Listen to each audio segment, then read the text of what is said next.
Good afternoon for the Philippines. This is going to be a sort of a mini review of the Sterling plane adjusting hammer and thoughts about plane hammers in general. I converted from all metal planes to mostly wooden planes. It's got to be 20 years ago. I still have a couple metal planes, but mostly what I have are wooden planes. And ever since then, I have been looking for the ultimate plane setting hammer. Some people call it plane adjusting hammer. I've used a bit of everything. Because I started out with metal planes, I actually started out with a cobbler's hammer. And I quickly found out that striking a cobbler's hammer to a wooden plane, back of a wooden plane, was not a good thing. So I pulled out mallets that I had, of all sorts. Anything that was wood I used. I tried to learn the trick that some people use of taking their plane, hitting it in the corner of their workbench to back off the iron. Never got very good at that. So over the years I've owned a handful of wooden mallets or wooden hammers to try to use as plane adjusting hammers. Why is it so difficult? It shouldn't be. There's only 2 or 3 functions that you have to do when you're adjusting a plane. Let's take a small plane here. Well, I get to brag. Here's my 4-inch Bill Carter boxwood plane. You don't have to do much with a wooden plane. That's one of the beauties of a wooden plane. There's only a couple things you have to do. You advance the blade by tapping it, metal on metal. So in this case with the Sterling, you've got brass, softer metal against the steel. The other thing that I discovered 20 years ago is if I hit my cobbler's hammer against steel, over a period of time it would tend to mushroom the blade. Didn't like that either. So softer metal against steel seemed a lot better. So again, to advance the blade, you tap it like that. You give the wedge a little hit with the wooden part. To retract the blade, you tap it in the rear or the toe. Some people like the rear better, some people like the toe better, some people think you shouldn't hit it on the toe, but either of those ways works and the blade will retract.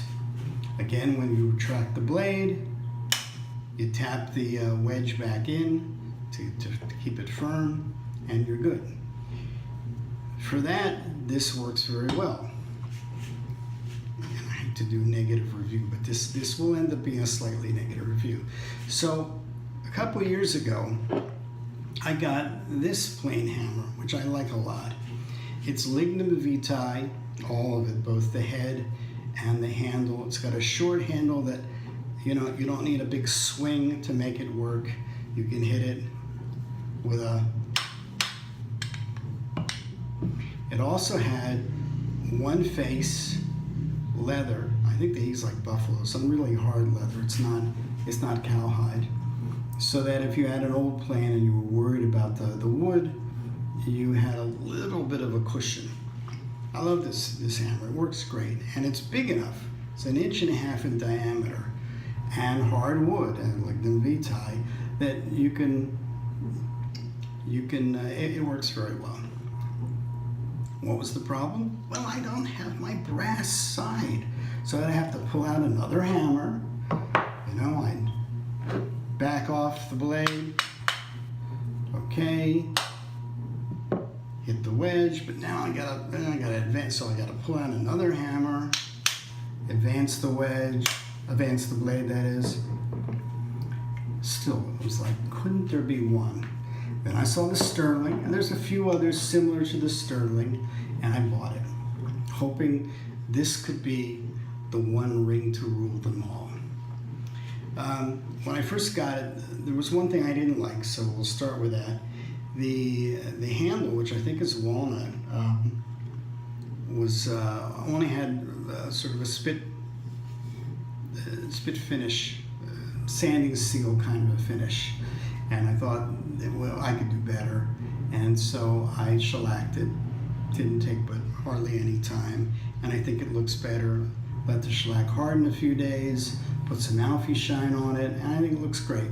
And it does look great. It's just a beautiful tool. They come with 2 heads, or I think they call them buds or something like that.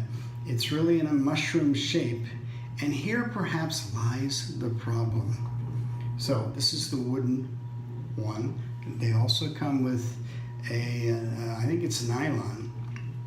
I never liked plastic on striking wood. There was just something about taking a plastic head, a plastic hammer, and striking wood. It didn't feel right. It sort of bounced, and it just never felt as good as wood on wood. So I avoided plastic hammers.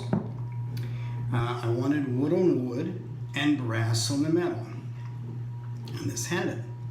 The problem is, about 3 days after I bought the hammer, and here was the original bud I had, one shot with a hammer, apparently too hard, and about 20% of the circumference of the bud flew off. I yelled and screamed and cursed, I'm sure, and I sent the Sterling folks an email. Hey, it's 3 days and I've already broken my mallet here, my head here. Then I remembered I'm a woodworker, and I fashioned a piece. I made it fit. I glued it, and I thought, I'm good.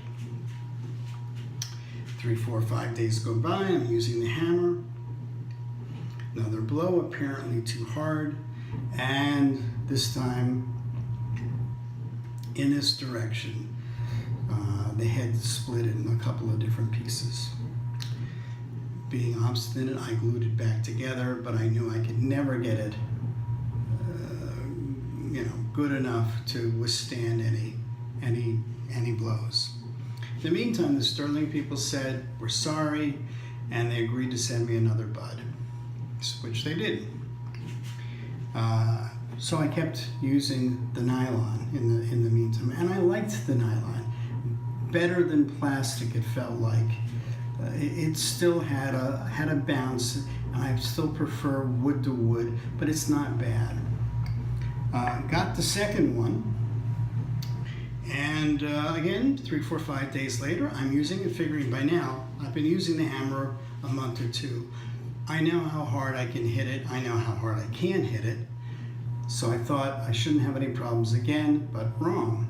I struck it, and I must have got it just on the edge, because in this case, a tiny chunk flew off. Again, I yelled and screamed and said, I'll fashion a piece to, and did. And cross fingers so far, but, a pattern is formed here. What happens? For basic plane adjusting, it's no problem. The small brass end can deal with the small driving in of the blade that you do, or the tiny lateral adjustments. You don't want a big brass hammer because you don't want to hit it hard. You're usually moving the blade laterally, very small amounts, and the head is big enough to hit the wedge of most planes and set the wedge. Where you get into trouble is not with a plane like this, but when you get something bigger. So here I have an 8-inch boxwood D.R. Barton plane. Now, trying to hit the back of the plane with this and create enough force to back up the blade was difficult. Yeah, I could do it, but I had to be careful because I didn't want to give it too much force and break the head. So it's become a problem. Going back to this hammer, no problem. I usually use the leather side, and I could feel the blade backing up. If I wanted to back it all the way up and pull out the wedge, I could do it with this quite easily. You know, there's just more mass, and I don't have to swing it to generate force. I've got the mass of the head, and this head is not going to break. I mean, it's more unlikely. Where it really became a problem is now you get into bigger planes. I mean, here's actually not that big a plane, a 14.5 or 15-inch jack plane, some marbles. You cannot back the blade out by hitting. Maybe you have to hit 50 blows to back the blade out at all. Now, this also has the strike button. You know, I'm being very careful, but the blade is not moving. In order to get the blade to move, I have to go back to this hammer, and I can already feel the blade moving backwards. So this is where this sort of hammer simply doesn't have enough mass to affect a jack plane like that. And this isn't even a particularly big jack plane, really. Here I have a mahogany, I think it's mahogany, very old Razzie. It's about a 19.5 inch trying plane of some sort. And I love this plane. It's Cupid bow. Somebody really loved this thing. There is no way you can use this style of blade hammer to back the iron out. It just can't be done. I have to again go to this. So between the fact that it's easy apparently to break the head if you use too much force, and the fact that you cannot use enough force to back the blade out. Now, again, the head works if all I want to do is adjust. If I want to drive the blade in a little bit, or I want to give it a little lateral adjustment and then give the wedge a wrap, no problem. But if I need to back that blade up a little bit, never going to happen. Not going to happen. With this, it will. Even this needs a little force. I can feel it backing up.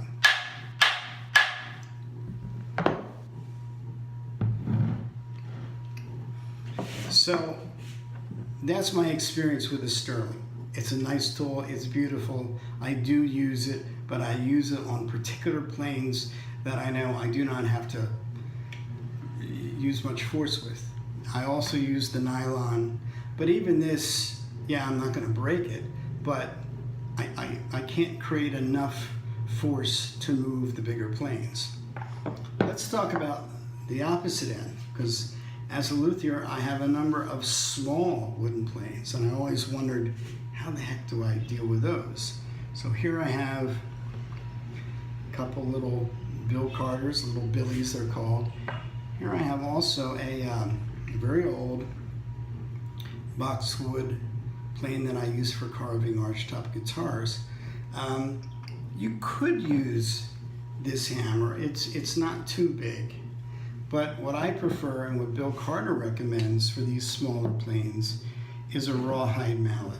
Here's a Garland rawhide mallet, and it's a great combination because the rawhide material is very hard.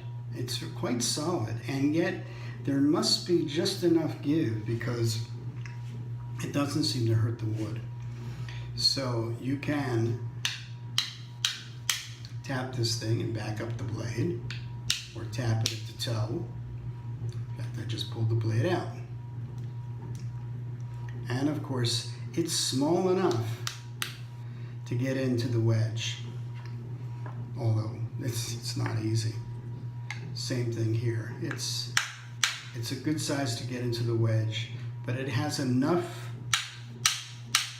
it's solid enough to back the blade up. So I like the use of the Garland, of the rawhides, and they come in a lot of different sizes, and I think they come as big as 2-inch diameter. So that might be something to consider also, even for a larger plane. So I am still looking for the ultimate, because when I use this hammer, I gotta pull out the brass head. If I use this hammer, I'm limited to mid-sized or smaller planes. If so far I have not found the one that will do any of it. So that's what I'm still looking for. Maybe I'll have to design one myself someday. I mean, the design of this is beautiful, but there's not enough, either it's not enough mass, or it's the shape or the thinness at the circumference, or some combination of all those things. But whatever it is, I'm still searching. So that's what I've learned about plane hammers in general, the Sterling particularly. It's still a beautiful tool, and if you know what you're going to use it for, and you're going to use it specifically for smallish smoothing planes, it absolutely may still be something you want to get. But if you think that it's going to solve all your plane adjusting for all your wooden planes that you own, it may not.